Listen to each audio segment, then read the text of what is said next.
Bismillahirrahmanirrahim. Assalamualaikum warahmatullahi wabarakatuh. Dan ahlan wa sahlan ke channel Ustazah Azimah. Jom belajar PQS. Saya doakan semoga anak-anak berada dalam keadaan sihat dan moga-moga kita sentiasa dirahmati oleh Allah Subhanahu wa taala. Jom kita ikhlaskan niat belajar pada hari ini kerana Allah Subhanahu wa taala dapat ilmu dan kita praktikkan dalam kehidupan walaupun kita belajar secara online. Hari ini kita akan belajar PQS silibus tingkatan 4, bahagian tajwid. Tajuknya ialah Hukum Nun dan Mim Syaddah. Pada hari ini kita akan mempelajari pengertian hukum Nun dan Mim Syaddah, contoh-contohnya juga cara bacaan. Sebagai muqaddimah kepada pelajaran kita pada hari ini, kita kenali apakah pengertian Nun dan Mim Syaddah. Baik, kita lihat maksud Nun dan Mim Syaddah ialah huruf Nun dan huruf Mim yang diletakkan tanda sabdu di atas kedua-duanya. Ya, huruf Nun yang ada sabdu ataupun huruf Nun yang ada di atasnya tanda seperti gigi. Begitu juga dengan huruf Mim. Ya, Mim yang di atasnya ada tanda syaddah. Hukum Nun dan Mim Syaddah juga dikenali sebagai wajibul gunnah, ataupun nama lain bagi Nun dan Mim Syaddah ialah wajibul gunnah. Seterusnya, mari kita kenali hukum wajibul gunnah dengan lebih dekat lagi. Di sini saya akan terangkan satu persatu hukum Mim Syaddah dan Nun Syaddah.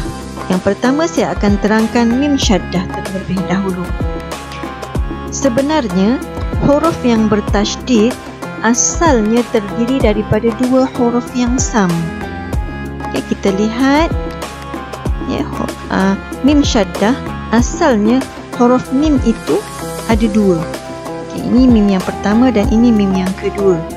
Huruf Mim yang pertama bertanda sukun, manakala huruf Mim yang kedua berbaris, di sini berbaris fathah. Kemudian diidghamkan huruf yang sukun ke dalam huruf yang berbaris, maka terjadilah satu huruf yang bertasydid. Sum dengan ma menjadi satu huruf yang bertasydid, jadi summa. Begitu juga dengan huruf Nun Syaddah. Ya, asalnya Nun Syaddah ini terdiri daripada dua huruf yang sama. Nun, ya, dua huruf yang sama. Huruf yang pertama bertanda sukun, manakala huruf yang kedua berbaris, di sini berbaris fathah. Dimasukkan huruf yang sukun ke dalam huruf yang berbaris, maka dia menjadi satu huruf yang bertasydid.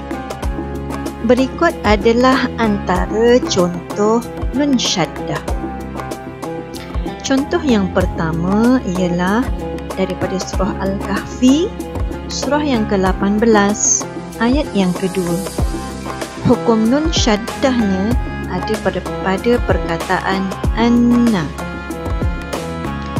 Anna lahum ajran hasana. Contoh yang kedua masih lagi daripada surah Al-Kahfi, ayat yang ke-8. Contoh Nun Syaddahnya ada pada perkataan inna. Wa inna laja'iluna ma 'alaiha sa'idan juruza. Dan contoh yang ketiga ialah daripada surah Al-Waqi'ah, surah yang ke-56 ayat 36. Contoh nun syaddah ada pada perkataan hunna, faja'alnahunna abkara. Seterusnya, berikut adalah contoh bagi hukum mim syaddah. Contoh yang pertama ialah ayat yang ke-12 daripada surah Al-Kahfi. Mim syaddahnya berada pada kalimah thumma. A'udzu billahi minasy syaithanir rajim. Thumma ba'athnahum lina'lama ayyul hizbaini ahsa lima labithu amada. Contoh yang kedua juga daripada surah Al-Kahfi. Mim syaddahnya berada pada kalimah mim maniftara. A'udzu billahi minasy syaithanir rajim. Faman azlamu mimman iftara 'ala Allahi kadhiba. Dan contoh yang ketiga ialah ayat yang ke-88 daripada surah Al-Waqi'ah. Contoh mim syaddahnya berada pada fa'amma di awal ayat. A'udzu billahi minasy syaithanir rajim.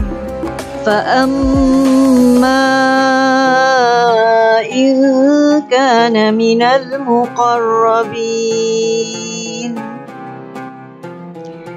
Cara bacaan nun dan mim syaddah ataupun wajibul gunnah ialah wajib dibaca secara gunnah ataupun secara berdengung dengan kadar panjang 2 harakat sama ada ketika wasal ataupun sama ada ketika waqaf. Gunnahnya mestilah sempurna, ya, dibaca gunnah dengan sempurna. Apa itu gunnah ataupun apa itu berdengung? Gunnah ataupun dengung ialah suara dengung ketika kita menyebut nun yang bertanda sabdu ataupun mim yang bertanda sabdu. Suara tu masuk ke dalam rongga hidung. Gunnah tu suara yang datang daripada hidung, ya, ataupun khayshum. Macam mana kita nak tahu sama ada gunnah kita itu betul ataupun salah? Kita boleh, ketika kita membunyikan gunnah, kita boleh tekan hidung kita, ya. Kita tekan hidung kita, sekiranya suara kita terputus ataupun sekiranya suara kita berubah, maka betul lah gunnah tu.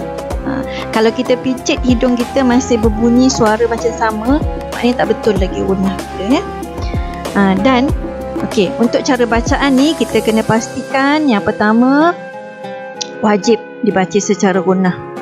Kadar panjang gunnahnya ialah 2 harakat, sama ada ketika wasal ataupun ketika waqaf. Dalam contoh yang di atas tadi, saya dah bagi contoh nun syaddah dan juga mim syaddah, tapi saya bagi contoh-contoh itu ialah contoh ketika bacaan wasal. Baik, sekarang saya akan bagi contoh wajibul gunnah ketika bacaan waqaf. Okey, ini ialah contohnya, ya. Ataitumuhunna ujurahun. Pada perkataan ujurahun, mesti sempurnakan gunnahnya 2 harakat.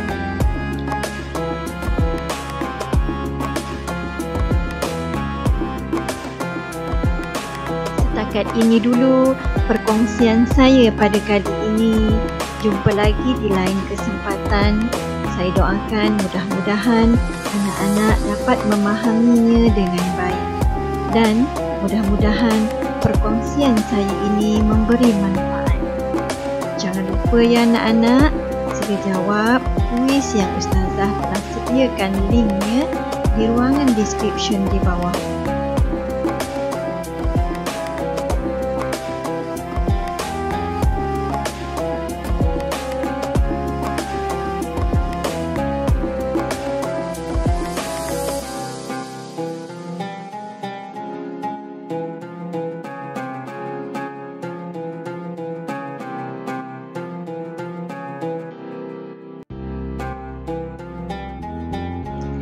Cantiknya si bunga selasih.